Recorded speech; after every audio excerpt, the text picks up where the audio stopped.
Esta historia está envuelta en mito y leyenda. Cómo una tribu de nómadas fraguó el imperio más grande de América en solo 200 años. Tuvieron que inventar sistemas de ingeniería que eran extraordinarios para su época. Su civilización compitió con Roma en sofisticación. Los aztecas tenían la mejor tecnología que se podía conseguir, dadas las condiciones en las que vivían. Acueductos, palacios, pirámides y templos se alzaron como tributo a sus dioses y como testimonio de poder para la humanidad. El mayor logro de los aztecas fue su flamante capital, que asombró a los exploradores europeos y la llamaron la Venecia del Nuevo Mundo. La ciudad se extendió reluciendo por los canales y el lago, adornada con árboles y mansiones preciosas. Pero su sed de poder y sangre les condenó a la destrucción. Cuando por fin llegó, la aniquilación sería más rápida y completa de lo que el mundo hubiera imaginado.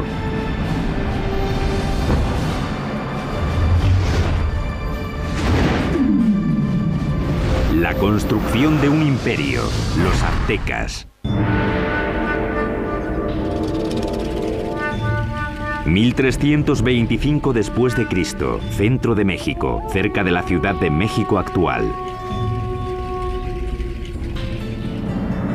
Una chica joven, una adolescente, celebra su inminente boda. Es la hija de un rey tribal y está a punto de unirse a una tribu nueva que ha sido invitada a su reino. La tribu es conocida ahora como los aztecas. Como parte del ritual, 5 nobles aztecas la llevan a un antiguo templo para la ceremonia. Pero cuando llegaron arriba, los nobles la apartaron del altar y la pusieron sobre una losa que había ante el templo que se usaba para los sacrificios. Le sujetaron los pies y las manos mientras el 5.º hombre levantaba un cuchillo de obsidiana en el aire.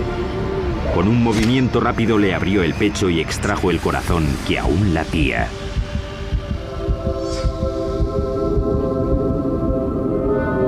Esa tarde invitaron al rey a una ceremonia para celebrar el matrimonio. Sin embargo, encontró a un sacerdote danzando, vestido con la piel aún brillante de su hija. Como parte del ritual, los aztecas la habían desollado en honor al dios de la fertilidad. Vio aquello y se quedó totalmente horrorizado, porque era su hija. Sus guardias y él persiguieron enseguida a los aztecas hasta el lago y luego hasta la isla donde se habían refugiado. La isla pantanosa no era un lugar acogedor. Y aún así, desde allí los aztecas superarían todas sus expectativas y forjarían el imperio más poderoso de las Américas.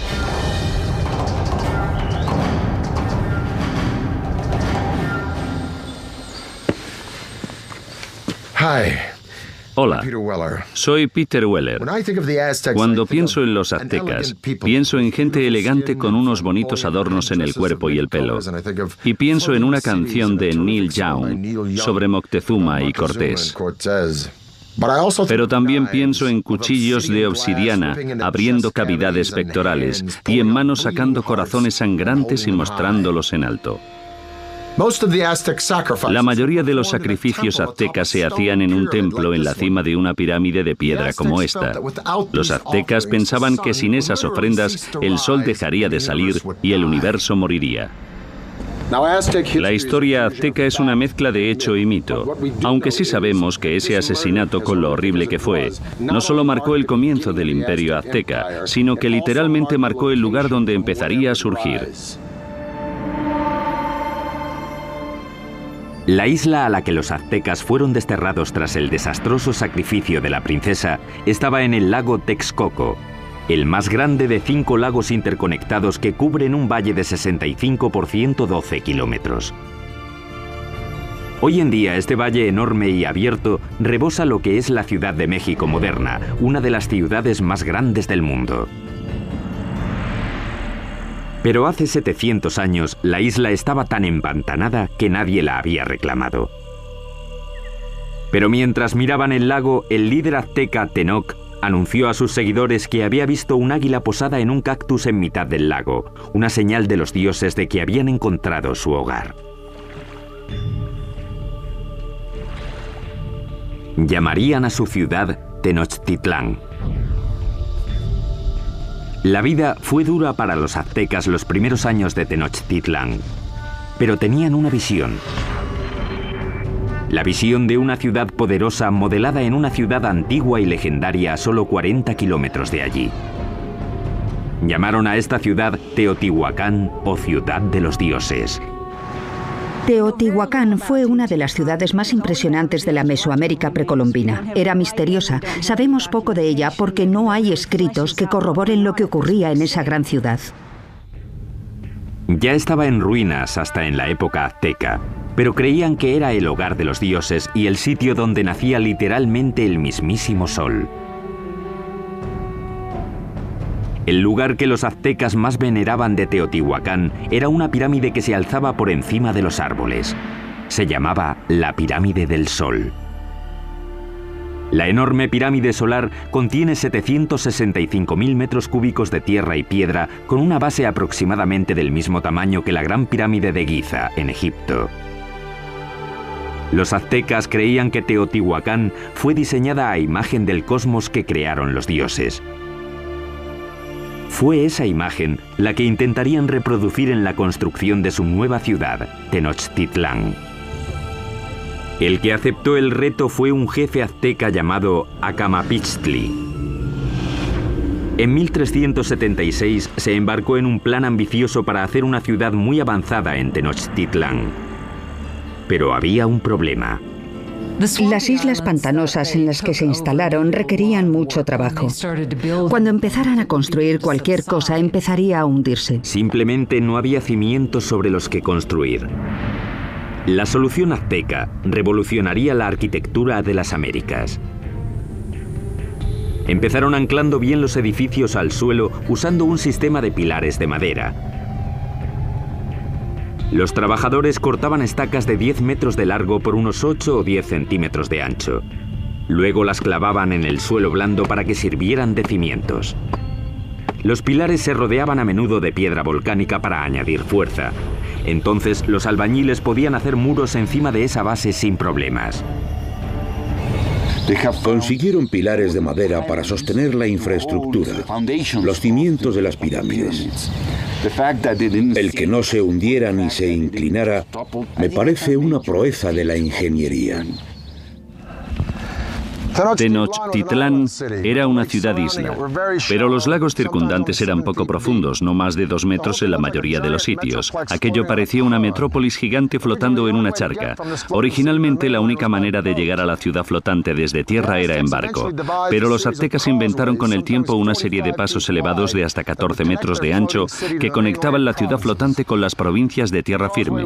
Los pasos estaban sostenidos sobre pilares de madera, como los que sostenían los templos y otros edificios. Tuvieron que clavar miles de esos pilares en el lecho del lago, y eso presentaba un reto logístico que solo se podía atajar con una mano de obra fuerte y hábil y los mejores ingenieros de Mesoamérica. Para hacer un paso se ponían 2 filas de estacas. Luego se rellenaba el espacio del medio con piedras y tierra hasta que sobrepasaba el nivel del agua en varios metros. Eso permitía a la carretera soportar muchísimo peso. Estos pasos se construyeron muy rectos. Eran muy anchos, con puentes que se abrían y conectaban la ciudad por el norte, el oeste y el sur. Las carreteras permitieron a los aztecas transportar materiales más grandes y pesados para la construcción, aunque eso presentaba un reto nuevo. No existían las bestias de carga en Mesoamérica, así que los humanos lo tenían que hacer todo. No existían las carretas ni la rueda.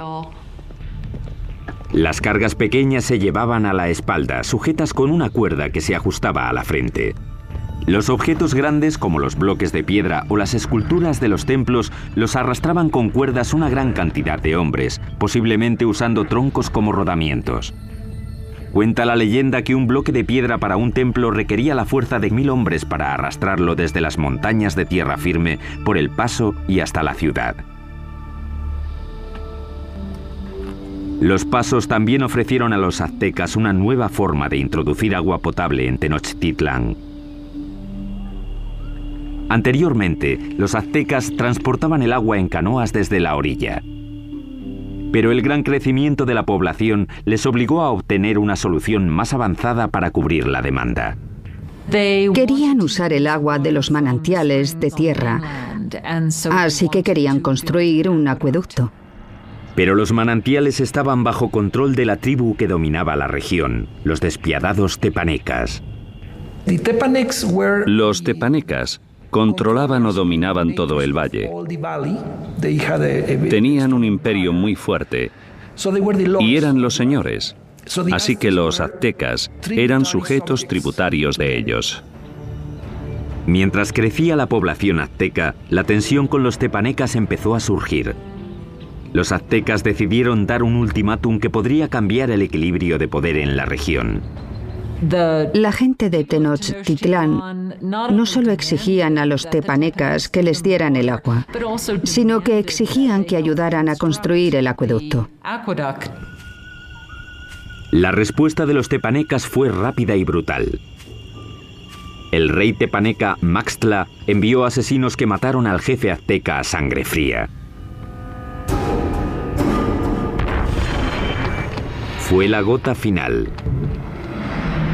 Tras décadas de dominación, los aztecas se movilizaron y se levantaron contra sus caciques despiadados. E iniciaron una serie de ambiciosos proyectos de construcción alrededor de la ciudad-isla que les valdría la reputación de mejores ingenieros de las Américas.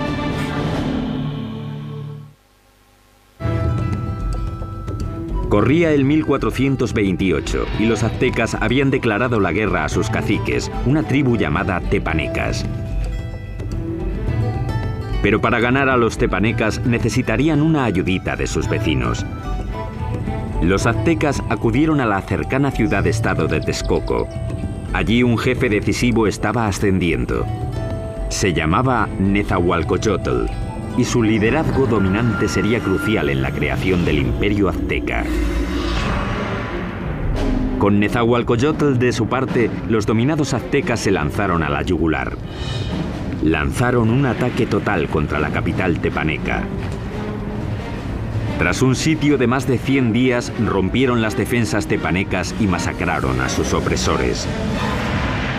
Después de capturar al rey tepaneca Maxtla, el propio rey Nezahualcóyotl le arrancó el corazón y echó su sangre a las aguas del lago Texcoco. De repente las tornas habían cambiado. Ese es el preciso momento del comienzo del imperio y los aztecas se convirtieron en líderes del Valle de México. Tras conquistar el Valle de México, los aztecas pudieron centrar su atención en llevar agua potable a su ciudad creciente. Notablemente, los aztecas diseñaron y construyeron por su parte algo que solo unos pocos imperios dominarían: el acueducto. El acueducto tenía 2 canales, cada uno de 1,20 m de alto por 1 de ancho. Uno se mantenía limpio mientras el otro servía para que no se interrumpiera nunca el flujo de agua. El acueducto de 2 tubos recorría 5 kilómetros desde tierra firme hasta el centro de la ciudad-isla. En la ciudad, el agua llegaba hasta fuentes públicas y embalses y se distribuía al público en grandes jarras de barro o mediante canoas. En comparación con los europeos, los aztecas eran muy limpios. Sabemos que el emperador azteca se bañaba 2 veces al día. Así que en términos de higiene los aztecas estaban mucho más avanzados que los europeos. Mientras los nobles aztecas se bañaban en lujo, en esa época en Europa la peste provocada por las condiciones insalubres mataba a millones. El baño del rey Nezahualcóyotl era uno de los más especiales de las Américas. Lo alimentaba un sofisticado acueducto que también llevaba agua corriente a los terrenos de su palacio. Detrás de mí está la colina de Tezcocinco, y en ella, Nezahualcóyotl construyó un fantástico palacio de recreo. Alrededor del palacio había un jardín botánico con todas las flores exóticas de Mesoamérica. Nezahualcóyotl trajo el agua desde las montañas de Sierra Nevada hasta aquí, pasando por las colinas y su palacio, solo para regar las plantas. Para instalar aquí un acueducto, Nezahualcóyotl tuvo que llenar un enorme barranco que había entre Texcocinco y la siguiente colina. Cuando el agua llegaba a la primera colina, se almacenaba en pequeños remansos construidos para controlar la velocidad del flujo antes de que llegara al acueducto. Tras cruzar el acueducto, el agua corría por un circuito alrededor de la colina de Texcocinco, desbordándose por los laterales en cascadas para regar los jardines. Acababa en una piscina de roca tallada perfectamente redonda llamada la Bañera del Rey. Desde aquí podía observar sus dominios en Texcoco y su jardín botánico que regaba con su acueducto. Ciertamente es una bañera para un rey. A mediados del siglo XV, mientras el imperio prosperaba, los aztecas decidieron que era hora de elegir un soberano. Se llamaba Moctezuma y sería el primero de los dos emperadores cuyo nombre se conocería hasta ahora. La primera orden del día de Moctezuma fue expandir las fronteras del imperio. Los aztecas capturaron las ciudades-estado que había al sur, hacia el valle de Oaxaca, al oeste hasta el Pacífico y al este hasta el Golfo de México. En 1449, el imperio contaba ya con 15 millones de habitantes. En el corto periodo de 100 años, los aztecas consiguieron lo imposible. Cambiaron el orden del mundo mesoamericano. Pero al tiempo que los aztecas dominaban militarmente, su ciudad-isla era vulnerable a otro tipo de enemigo. Como Nueva Orleans, Tenochtitlán luchaba constantemente con el agua. Y uno de los primeros proyectos de Moctezuma fue proteger la ciudad de las inundaciones. Esto es lo que queda del lago Xochimilco, en la parte sur de Ciudad de México, de los tiempos aztecas de la ciudad de Tenochtitlán. Este lago, como los otros 4 que rodeaban a los aztecas, se alimentaba de manantiales, así que no había ríos o riachuelos por los que drenarse, y si llovía lo suficiente, el nivel del agua subía y se desbordaba por la tierra y la ciudad. Eso fue exactamente lo que pasó a mediados del siglo XV, cuando una inundación de proporciones catastróficas barrió Tenochtitlán. La ciudad que comandaba el imperio quedó casi destruida, y la civilización azteca tuvo que depender una vez más de la genialidad de sus ingenieros y de uno en particular. Moctezuma apeló a la ayuda de su antiguo aliado Nezahualcóyotl para proteger la ciudad que estaba reconstruyendo en el lago. Nezahualcóyotl diseñó algo que le convertiría en el mejor ingeniero del continente. Su plan era crear una zona de seguridad alrededor de la ciudad con un enorme dique que protegería Tenochtitlán y a sus habitantes. Fue diseñado para ser mayor que ninguna otra obra que hubiera en las Américas en ese momento, con una longitud de 16 kilómetros al este de la ciudad desde el extremo sur del lago y hasta el norte. Los muros fueron un trabajo de cestería, hechos de palos, juncos, piedras y tierra. Como el lago era poco profundo, el dique solo tenía 3,70 metros de alto, aunque el ancho era de 8 metros. Nezahualcóyotl remató el dique con compuertas, seguramente puertas de madera, que se podían subir o bajar para controlar el nivel del agua. El dique también sirvió para otro propósito: proteger el suministro de agua. Era importante construir algún tipo de mecanismo de protección para evitar que se mezclase el agua salada con el agua dulce de la parte oeste del lago. Napoleón dijo: un ejército marcha sobre el estómago.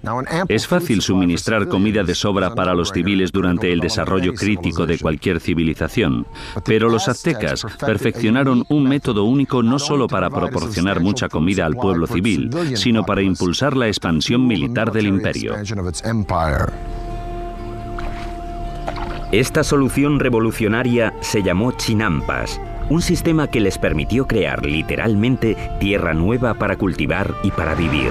Si vas a hacer una ciudad de cualquier tamaño, tienes que proporcionar espacio, así que lo que ellos hicieron fue construir esas chinampas en el lecho del lago. Básicamente una chinampa es una isla artificial construida en el lago. Parecían campos de fútbol estrechos, de unos 90 metros de largo por unos 10 metros de ancho. Una chinampa se hacía tejiendo una red de palos que flotaba en el agua y apilando juncos y hierbas encima. Después se sacaba fango del lecho y se ponía encima de los juncos para formar la chinampa. Entre 4 y 6 hombres tardaban 8 días en construir una chinampa media. Estaban conectadas a la ciudad por canales navegables gigantescos que miles de hombres tardaban meses en hacer.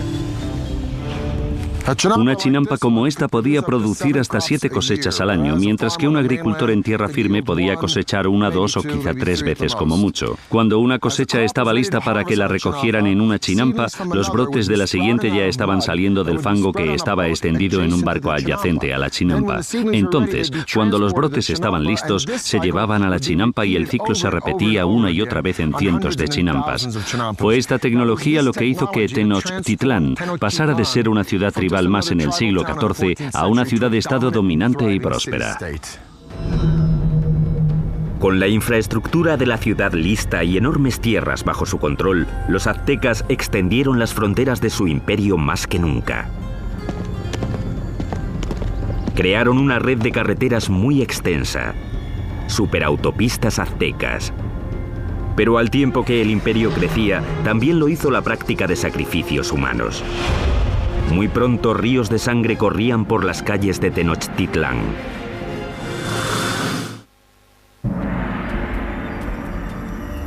Hoy, Tenochtitlán, la capital del imperio azteca, ha desaparecido, enterrada bajo la actual Ciudad de México.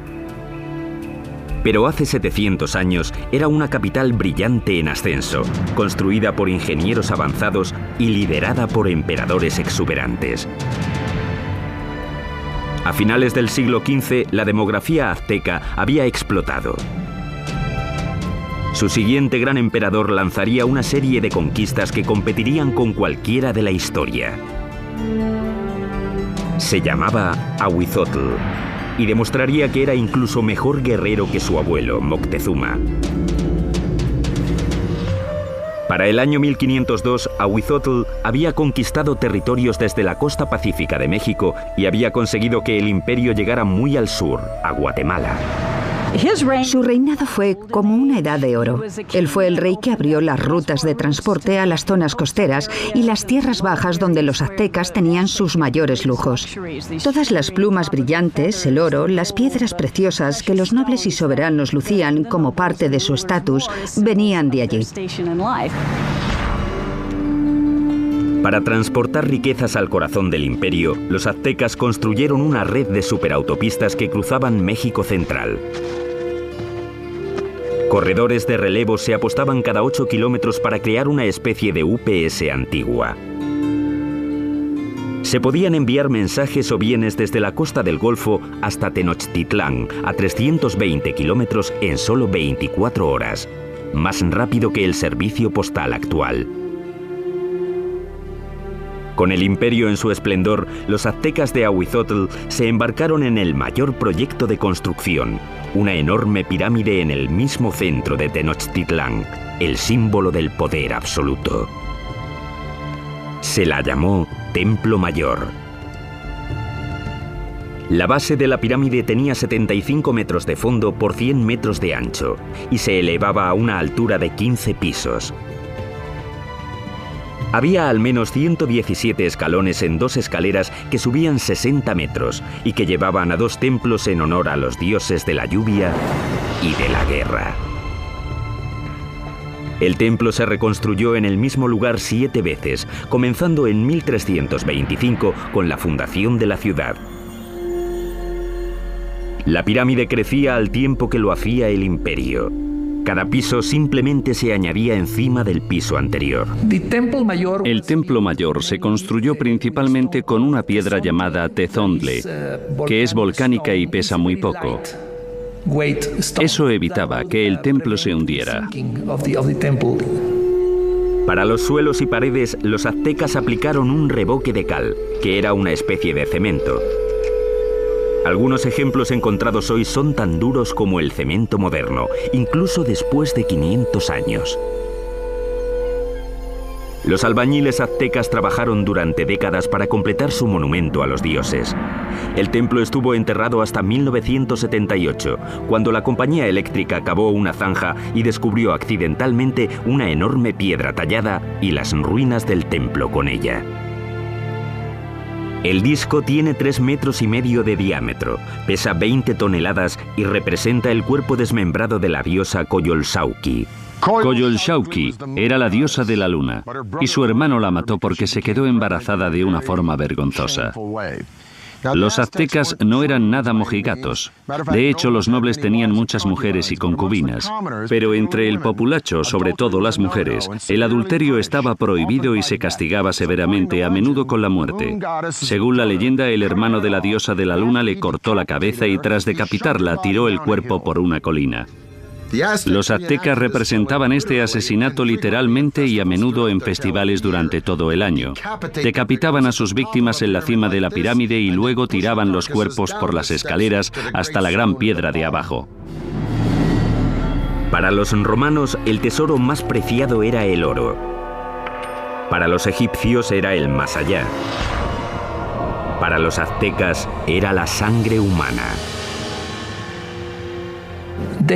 Creían que tenía que haber reciprocidad con los dioses, así que tenían que agradecer a los dioses dándoles lo más preciado que tenían, que era la sangre humana. Los aztecas la llamaban agua preciosa y creían que si los dioses no la recibían en grandes cantidades, el mundo acabaría en apocalipsis. Adornar los muros interiores de los templos con sangre humana fresca era práctica común. Y el olor tenía que ser horrible.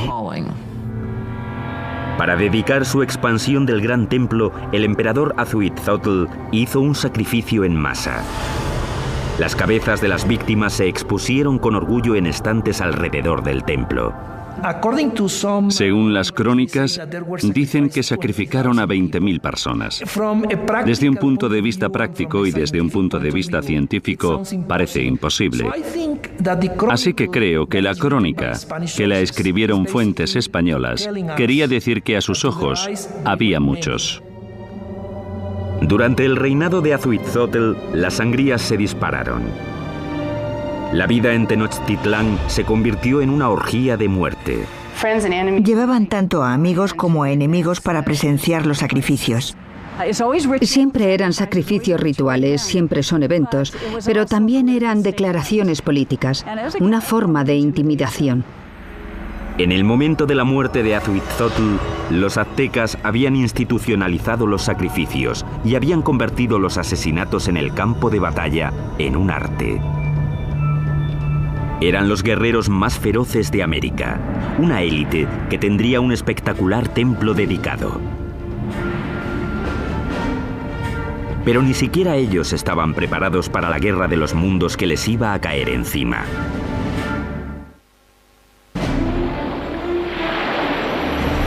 Corría el año 1502. Azhuitzotl, emperador de los aztecas, muere. Moctezuma II, un ex sacerdote de 34 años, sube al poder. A un mundo de distancia, en España, un notario de 18 años llamado Hernán Cortés se prepara para cruzar el Atlántico para unirse a la conquista que su país está haciendo del Nuevo Mundo. El imperio azteca está en su cenit. Ahora se extiende por al menos 210.000 kilómetros cuadrados, desde Tenochtitlán hasta las dos costas y muy al sur hasta Guatemala. Unos 25 millones de personas formaban la ley azteca. Había 38 provincias cuyos habitantes pagaban importantes impuestos, enriqueciendo así a los nobles. La ciudad se extendió, reluciendo por los canales y el lago, adornada con árboles y mansiones preciosas. Y Moctezuma II lo presidía todo. Era conocido por sus habilidades políticas y militares. Un líder duro. Mató a la población de las ciudades que no se doblegaban a su mandato. Pero en privado estaba inquieto. Parece ser que Moctezuma era un individuo pasivo, incluso hasta depresivo. Cuenta la leyenda que después de ver un cometa pasando por el cielo de Tenochtitlán, pasó el resto de la noche llorando. Según pasaban las semanas, se volvió cada vez más paranoico. Pero en el culmen de su obsesión por lo sobrenatural, una amenaza muy real se aproximaba por mar. Los espías colocados a lo largo de la costa del Golfo informaron sobre algo muy extraño que no conseguían describir. No habían visto un barco en su vida, así que no tenían una palabra para describirlo. Por eso los indios se refirieron a los barcos como montañas que se mueven por el agua. En 1519, tras navegar desde Cuba, Cortés llegó con 11 de aquellas montañas flotantes y 500 hombres al Golfo de México, 320 kilómetros al sureste de Tenochtitlán. Las tribus quedaron atónitas ante aquellos hombres con armaduras de metal y animales que no conocían. Según avanzaron tierra adentro, masacraron brutalmente a las tribus que se resistieron, pero muchas otras se alegraron de poder proporcionarles comida y hombres. Una de las formas que uno de los jefes locales de la costa del Golfo utilizó para agradar a Cortés y su compañía fue con un grupo de mujeres que no solo estaban allí para las labores caseras, sino también, claramente, para hacer de cortesanas, para proporcionarles servicios sexuales. Pero entre las concubinas, una en particular llamó la atención de Cortés. Era la hija de un jefe que había sido vendida como esclava y se llamaba la Malinche. Desarrollaron una relación íntima y con el tiempo ella le dio un hijo. Ellos fueron las primeras personas de sangre mezclada del Nuevo Mundo. Pero era mucho más que una amante. Se convirtió en la intérprete de Cortés y su papel se amplió a consejera e intermediaria entre él y los aztecas. No solo era su traductora, también le contaba cosas que se estaban diciendo que se suponía que él no tenía que oír o entender. La red de corredores de relevos de Moctezuma le mantuvo informado de los movimientos de los españoles. Estaba claro que iban hacia la ciudad. Mientras avanzaba hacia Tenochtitlán en el verano de 1519, Cortés amasó un ejército de miles de hombres. El ejército de guerreros de Moctezuma contaba con cientos de miles.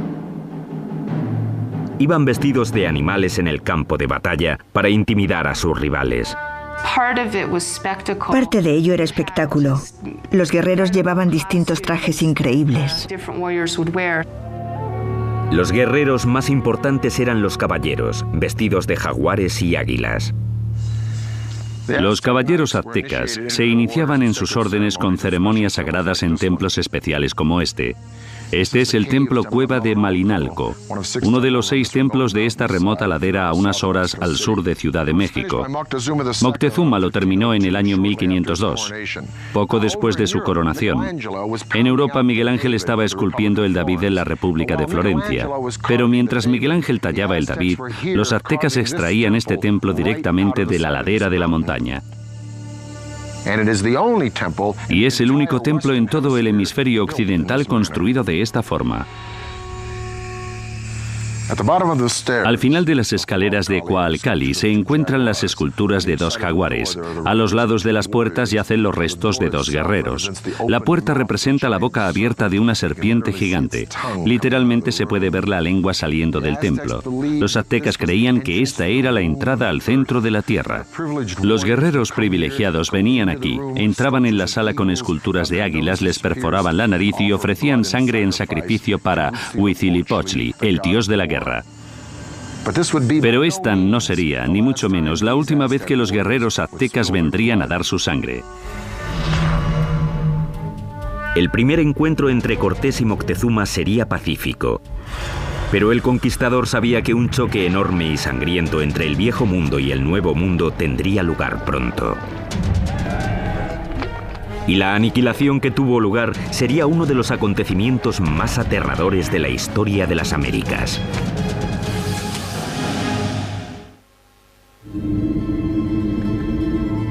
Otoño de 1519. El conquistador español Hernán Cortés ha llegado por fin a la brillante capital azteca de la que tanto ha oído hablar, Tenochtitlán. Cuando los españoles vieron por primera vez Tenochtitlán, debieron pensar que era una visión, que estaban entrando en alguna especie de sueño. Una enorme fuerza de guerreros nativos aliados contra los aztecas le acompaña mientras avanza por el paso principal hacia la ciudad. El encuentro entre Cortés y Moctezuma en el paso hacia Tenochtitlán tuvo que ser uno de los acontecimientos más impresionantes de la historia del mundo. Fue un encuentro entre dos mundos distintos. Cortés le ofreció la mano, pero en cuanto lo hizo, los nobles que atendían a Moctezuma le empujaron diciendo: no, no, no, es una indignidad total. Nadie toca a Moctezuma, el gran señor de la tierra. El encuentro de los dos mundos fue pacífico, pero lleno de tensión. Moctezuma en ese momento ya se había vuelto impulsivo y propenso a las crisis de histeria. Así que el encuentro fue para calcular las fuerzas. Aunque los aztecas tenían un sistema diplomático y guerrero mucho más inocente comparado con el sistema tan taimado y ladino de los europeos. Moctezuma invitó a los españoles a quedarse en uno de sus palacios. Resultó ser un error catastrófico. Cuando los españoles entraron en la ciudad, quedaron tan impresionados que les pareció un sueño. En el centro de la ciudad se alzaba el colosal palacio del emperador. El palacio de Moctezuma II era un gigantesco complejo que se extendía por las 3 hectáreas contiguas al gran templo. Uno de los españoles se dio cuenta de que todos los días se reunían 600 nobles en el palacio de Moctezuma para oír las palabras del emperador. Moctezuma recibió a los españoles en una gran cámara de recepciones que había en la entrada, diseñada para que el emperador pareciera omnipotente. Pero el palacio de Moctezuma sería el último que construirían los aztecas. Cuando no llevaban ni una semana de visita, los españoles fueron a la yugular y secuestraron a Moctezuma. Fue un movimiento atrevido, pero compensó. El imperio parecía suyo. Aunque Moctezuma seguía siendo el líder oficial de la ciudad, durante un tiempo no fue más que el portavoz de Cortés. Durante 6 meses, la tensión dentro de los muros de Tenochtitlán se calmó.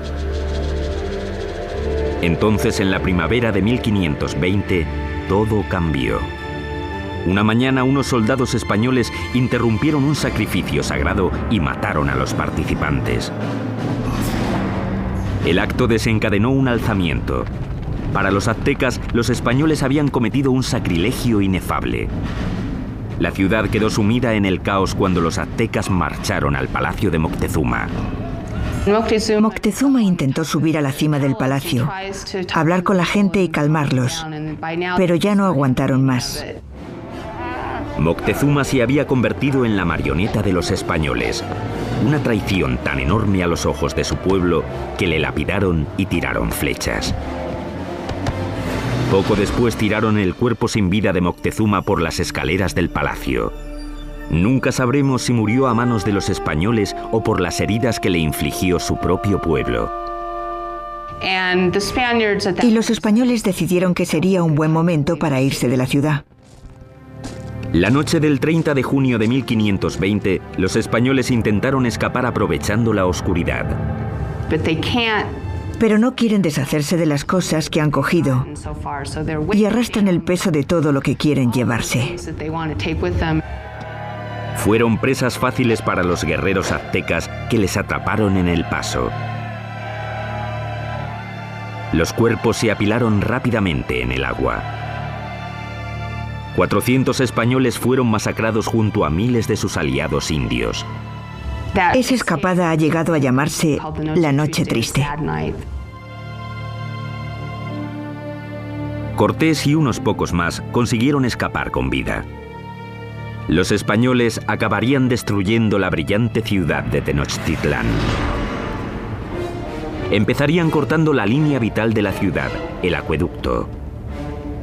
Mientras cientos de miles de personas dentro de los muros de la ciudad estaban sin agua, Cortés creó un bloque alrededor de Tenochtitlán para que no recibieran suministros del exterior. Así que la idea del bloqueo era hacer que se rindiera la ciudad por hambre.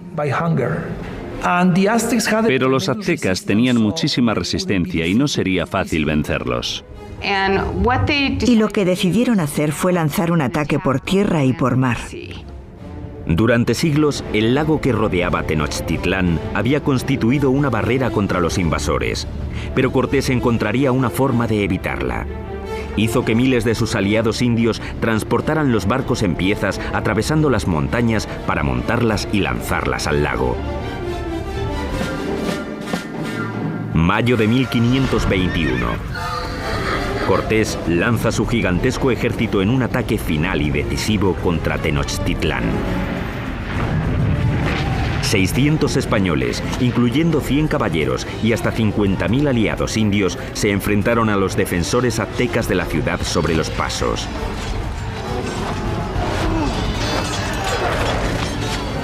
La lucha brutal siguió durante meses. Día a día, Cortés arrasó la ciudad piedra por piedra. Él y sus aliados indios fueron despiadados en el asesinato sistemático de la población. Fue una batalla muy dura, sobre todo en la ciudad. La última batalla de los aztecas fue en el gran templo de Tlatelolco. Los guerreros se alinearon en las empinadas escaleras y plataformas para tirar flechas y piedras a sus enemigos. Pero fue inútil.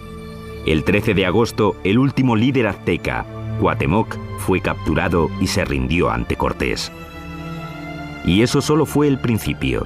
20 millones morirían de las enfermedades traídas por los españoles. A finales del siglo XVI se calcula que se había reducido la población nativa en cerca de un 90%. La Ciudad de México moderna se ha construido sobre las ruinas de la una vez majestuosa ciudad de Tenochtitlán. Los españoles la arrasaron durante la construcción de su propia ciudad colonial y hasta usaron piedras del Gran Templo para hacer la catedral que aún se alza al lado de las ruinas del templo.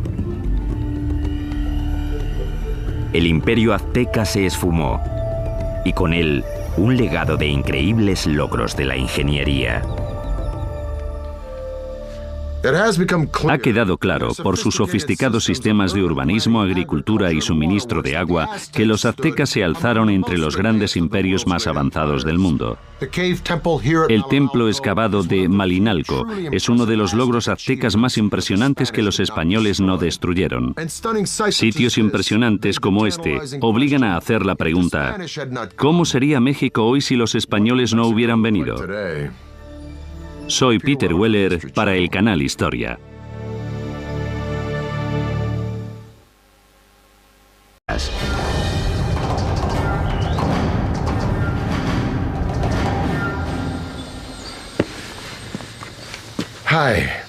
Hola, soy Peter Weller. Cuando pienso en los aztecas, pienso en gente elegante con unos bonitos adornos en el cuerpo y el pelo. Y pienso en una canción de Neil Young sobre Moctezuma y Cortés. Pero también pienso en cuchillos de obsidiana abriendo cavidades pectorales y en manos sacando corazones sangrantes y mostrándolos en alto.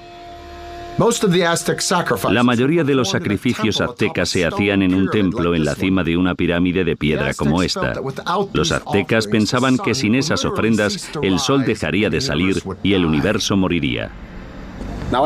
La historia azteca es una mezcla de hecho y mito, aunque sí sabemos que ese asesinato, con lo horrible que fue, no solo marcó el comienzo del imperio azteca, sino que literalmente marcó el lugar donde empezaría a surgir.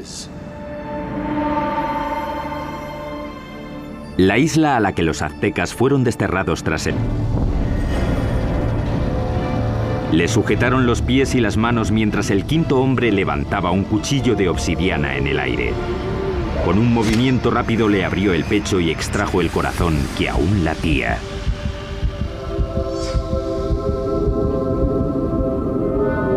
Esa tarde invitaron al rey a una ceremonia para celebrar el matrimonio.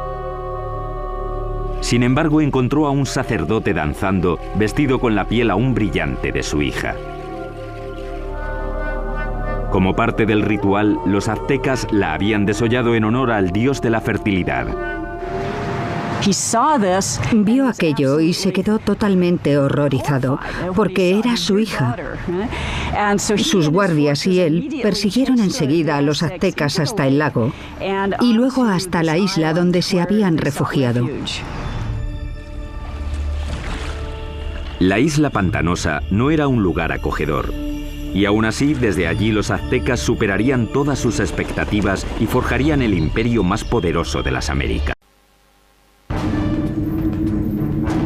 Esta historia está envuelta en mito y leyenda.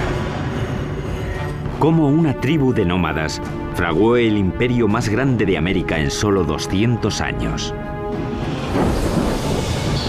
Tuvieron que inventar sistemas de ingeniería que eran extraordinarios para su época. Su civilización compitió con Roma en sofisticación. Los aztecas tenían la mejor tecnología que se podía conseguir, dadas las condiciones en las que vivían.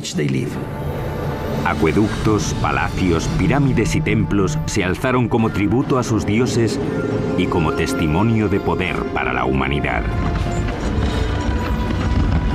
El mayor logro de los aztecas fue su flamante capital, que asombró a los exploradores europeos y la llamaron la Venecia del Nuevo Mundo. La ciudad se extendió reluciendo por los canales y el lago, adornada con árboles y mansiones preciosas. Pero su sed de poder y sangre les condenó a la destrucción. Cuando por fin llegó, la aniquilación sería más rápida y completa de lo que el mundo hubiera imaginado.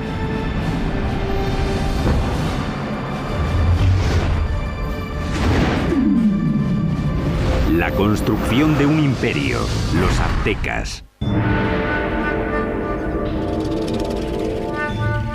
1325 después de Cristo, centro de México, cerca de la Ciudad de México actual. Una chica joven, una adolescente, celebra su inminente boda. Es la hija de un rey tribal y está a punto de unirse a una tribu nueva que ha sido invitada a su reino.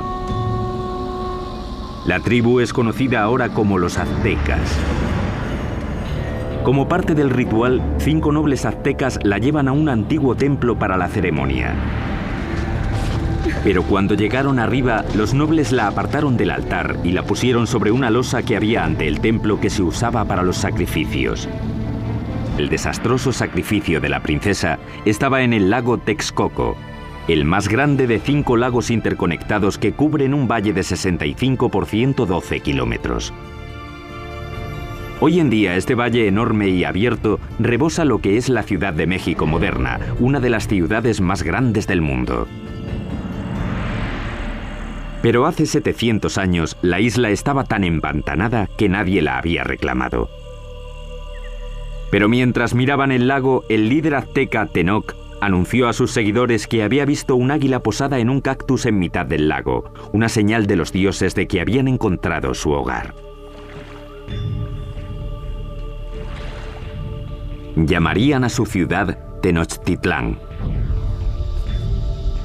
La vida fue dura para los aztecas los primeros años de Tenochtitlán, pero tenían una visión.